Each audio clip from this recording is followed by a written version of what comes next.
welcome to Dead Man Talking. Tonight's show is part 3 in the amazing series sent in by my wonderful friend and subscriber, Kirstyn. And absolutely intense and wonderful storyline that's been building and building. As ever, guys, please do let me know down below in the comments what you thought. Please do like and share and help build this community and channel. And of course, don't forget to hashtag TeamFEAR. A lot of things planned for this year coming up in the next few weeks. I'll start announcing those and give you guys a bit of an idea of what's happening. Of course, don't forget to follow me on Twitter or in the cabin on Facebook for all of those sneak peeks and the inside knowledge. Remember, if you have a story of your own that you'd like to share with us here on the show, please do get that over to me at the usual address. That's dmtforestofear@gmail.com. Now, without further ado, let's get into part 3 of the incredible story entitled The Pack Had Arrived. Let's get straight into that.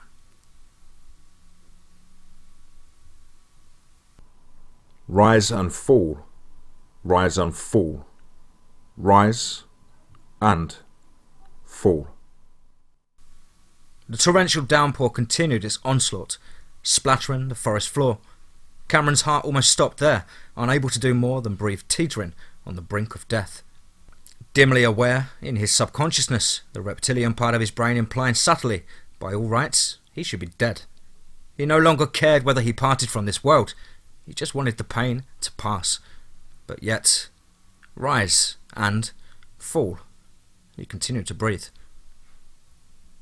The battle for his life had been short yet intense, as the creatures in Cameron sprang forward into their destiny. The man had calculated quickly and efficiently the striking range of the creature, and the physics of its lunge.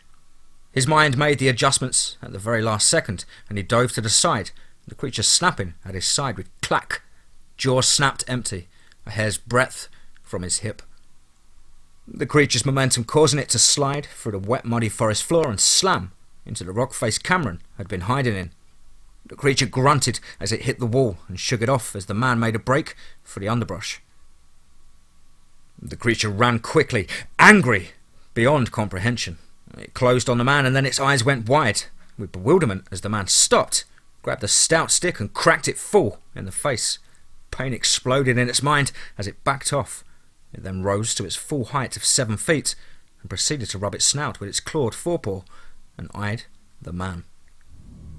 Cameron watched as the creature rose up and proceeded to literally lick its wounds, its tongue darting over its nose and upper lip where he had fetched it a mighty smack with the stick he had eyed on the forest floor. He stood there now, hand closed on his knife and the branch he had snagged as an impromptu club of sorts. He realised that to what was him a mighty blow did nothing more than slightly irritate or discomfort the abomination that now stood as a man would, towering above him. His sharp mind once again racing to think of a plan on how to kill the fucking werewolf, eyeing him with hatred. The creature was furious. Never before had it met a human as bold as this one. Normally all creatures ran from his might. To think this lowly weak prey had the audacity to not only strike it, but to outmaneuver it. It huffed, and its instincts to avoid another blow to the head caused it to attempt a different approach. Deciding instead of being at eye level with the man, it would attempt to swarm him, slashing with its claws, pulling the man close and biting his head off.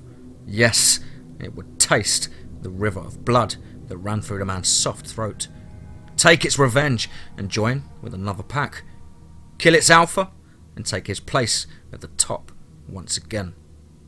This man before him was just another kill, another stepping stone on its road to glory as the undisputed king of this ancient forest. Cameron watched as the creature took a step closer, tentatively at first, but then more boldly with authority. He had but a moment before it swiped at him, rushing headlong in his direction. He shot to the side, noting that although it could walk and run bipedally, it could not in fact turn on a dime while doing so. He countered with his makeshift club, bashing it on the shoulder as the creature attempted to close quarters with him. The man, knowing that to fall into its reach and embrace meant certain death. Again, the beast rushed him with claws, whistling through the air, almost catching the man. He hit it again. This time, the branch he beat it with shattered, sending splinters into his hand. The creature roared and again attempted to charge the man, to which Cameron sprang out of the way at the last second. Cameron panted, his lungs screaming for air. He was tiring and quickly. The man knew that he couldn't keep this up forever, hoping to tire the beast out, and it backfired upon him. It possessed seemingly supernatural stamina, and along with him becoming increasingly short of breath, added with the small cuts where the tips of its claws had raked his body and face due to him slowing from fatigue. He came to the realization that, if he continued to battle the beast in this manner, he would surely die. The man, in a slight moment of rest, searched his mind and the surrounding forest for a possible means to put distance between the creature, catch his breath for a moment, and then devise a plan. The creature, much like a shark, tasted blood in the water. It had scored the man with its claws time and time again. It knew that while they were shallow wounds and not lethal, they were painful and slowly adding to its prey's fatigue. In this manner, it had dealt with larger predators, such as grizzlies, slowly tiring them out until they succumbed to injury or fatigue. Its simple but meticulous plan was working. As it had lost the element of surprise and support of its pack, it was being extremely cautious in its approach. Yes, soon now the man would slip up and make a mistake, and step forward again with a new confidence. Cameron watched the creature smile once again in the manner of a dog, and a cold, chilling realization showered his mind, much as the cold rain wore his tired body. It was toying with him, getting its enjoyment out of the man's suffering. What kind of a monster is this? He pondered. He had slipped up a few times now, and the creature seemingly let him escape. But now, looking into the eyes, he knew he would find no more quarter. The game was coming to a close. He screamed at it. The abomination cocked its head, panted, and then screamed back at him. The man decided it was time to enact his last-ditch attempt. He stooped as the creature shot forward towards him, and he grabbed a handful of mud and promptly and ungraciously threw and blasted the creature full in the face. The man then sprinted a score of yards to an old dead pine he had eyed with the low-hanging branches. He jumped, grabbed hold, and began climbing. The creature was losing its bloody mind, pissed beyond belief at the low, underhanded tactic the man had employed. It cleared its eyes with its forelimb, located the man, and sprang into the old pine the man was now climbing, deciding to prolong the man's suffering due to the indignity it had suffered. And so, it followed. Cameron reached the top of the old pine, which was swaying under his weight back and forth and back and forth. Here he thought he had the tactical advantage, thinking he could stab it in the eye since his military training had told him the high ground was the advantageous. The creature, 10 feet below him, was climbing very slowly, the old tree creaking under their combined weight. It screamed at him and attempted to grab his legs, sinking its claws into the man's calf. Cameron yelled in anguish, and the creature howled in delight as it tried to pull the man into its waiting jaws. Cameron, snapping back to reality, began stabbing its arm again and again, holding onto the branches for dear life as the creature continued to drag the man by his calf back down the tree. Then, a loud creak gave them both pause as they stopped, noticing the old tree was bowed over under the loaded bed. They spared a glance at each other as a loud crack resounded through the forest, and the old tree broke in half, the top accelerating with force of a train towards the ground. Kaboom! Rise and fall. Rise and fall. The man awoke, surveying the carnage around him, branches everywhere, birds chirping. The storm had passed. He attempted once, twice, and with the third and greatest effort he could muster, he gained his feet. Bruised and battered, dried blood from the many cuts and scrapes riddling his body. He felt as if he had lived 1,000 years as he staggered shuffling along, not even thinking about where he was going. Disorientated, he came back to the reality when he heard a small whine. He looked to his left, and there, pinned under the old pine, the creature, which had caused all of this anguish and destruction, looked at the man, blood dripping from its mouth. The man picked up a large rock and then walked towards the creature.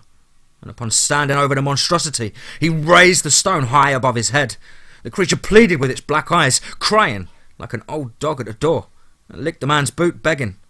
It knew its only hope was to plead mercy, just for a few more seconds to recover its strength and escape from under the tree. Cameron looked into the creature's black eyes, listened to it whine and cry. He was tired of the killing, tired of this whole ordeal.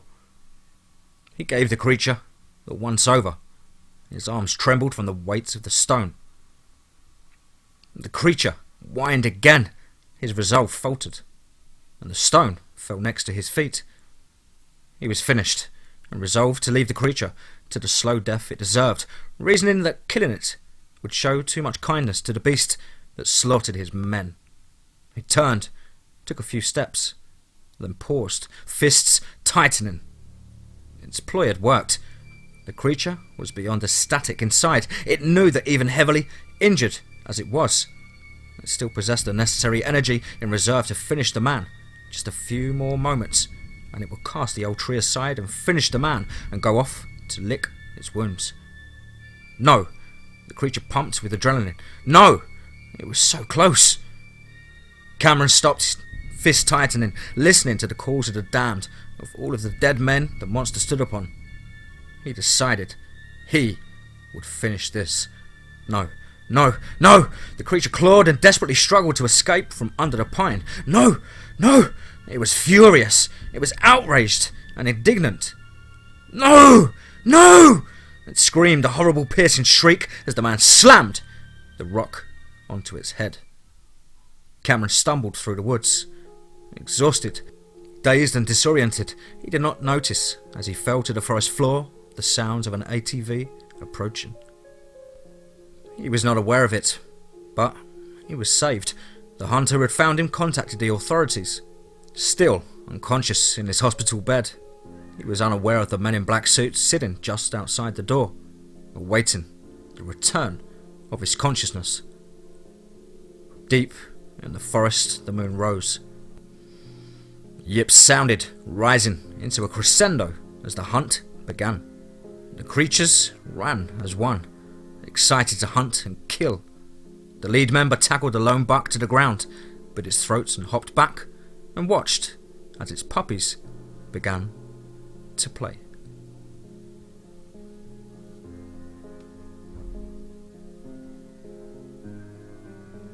Wow, fantastic stuff there from Kirstyn. Thank you so much for the dedication and hard work and, of course, chilling stories. As always, please do let us know down below what you thought. Please do like and share. It really does help build this channel and the community. And of course, don't forget to hashtag TeamFEAR. If you find it a little bit too chilly outside, why not treat yourself to a DMT Forest of Fear or TeamFEAR hoodie over on the merch store, the link in the description. As ever though guys, above all, please remember, be safe, not sorry.